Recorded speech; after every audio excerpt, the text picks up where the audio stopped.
मुंबईतल्या कबूतरखान्याच्या मुद्द्यावरनं जैन समाज चांगलाच आक्रमक झालाय। न्यायालयाच्या निर्णयाविरोधात जैन समाजातल्या लोकांनी आंदोलन करायचं सुद्धा ठरवलंय। अशातच आता पुण्यातील कबुतरांचा मुद्दा सुद्धा चर्चेत आलाय।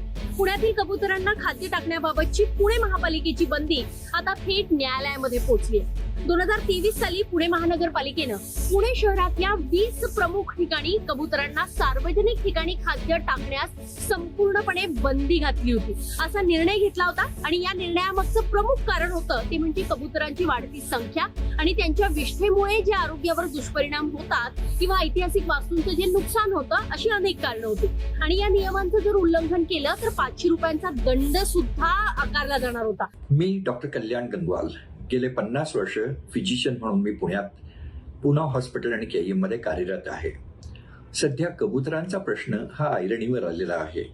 मुंबईत त्याच्या विरोधात आणि त्याच्या बाजूनी आज लोक आवाज उठवत आहेत। एक डॉक्टर या नात्याने मी आपल्याला सांगू इच्छितो की कबूतर ही आरोग्याला घातक आहेत।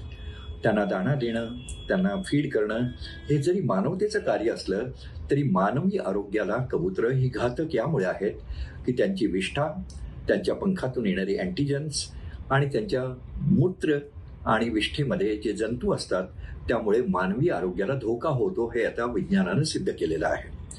आज ज्या दाट व लोकवस्तीत ही कबूतर मोठ्या प्रमाणात दिसतात, जिथे कबूतरखाने आहेत आणि ज्या ठिकाणी ही कबूतर निळ्या घरांमध्ये देखील दिसतात, तिथे या रोगांचं प्रमाण वाढत चाललंय आणि याच्यातून सगळ्यात होणारा भयानक रोग म्हणजे क्रॉनिक इंटरस्टिशियल फायब्रोसिस। याच्यामुळे एकदा हा जर रोग लागला तर पेशंटला मृत्यूशी झगडावं लागतं। 3-4 वर्ष अत्यंत वाईट जातात, ऑक्सिजनवर राहावं लागतं आणि अशा प्रकारे त्याला मृत्यूला सामोरं जावं लागतं। त्याचप्रमाणे स्किनचे आजार, अलर्जीचे आजार, दम्याचे आजार हे तर या कबुतरामुळे होतातच, पण त्यामुळे इमारती खराब होणे आणि वाहतुकीला देखील त्यामुळे अडथळा येणं असं देखील या कबुतरांमुळे मोठ्या प्रमाणात होत आहे। म्हणून एक डॉक्टर नात्यानं मी समाजाला अपील करतो की हे कबूतरखाने मोकळ्या ठिकाणी दूर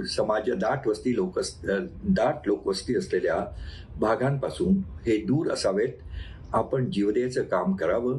मी देखील गेले 50 वर्ष शाकाहार, जीवदया आणि प्राणीरक्षा आणि पक्ष्यांचं संरक्षण यासाठी कार्यरत आहे, पण मला मानवी आरोग्य हे कबुतरांपेक्षा जास्त महत्वाचं वाटतं आणि म्हणूनच हे रोग टाळण्यासाठी आपण थोडा प्रयत्न करूया आणि कबूतरखाने हे दाट लोकवस्तीपासून दुसरीकडे हलवूया, मोठ्या गार्डन्समध्ये हलवूया की ज्यायोगे आपण जीवदयेचं काम देखील करू शकाल।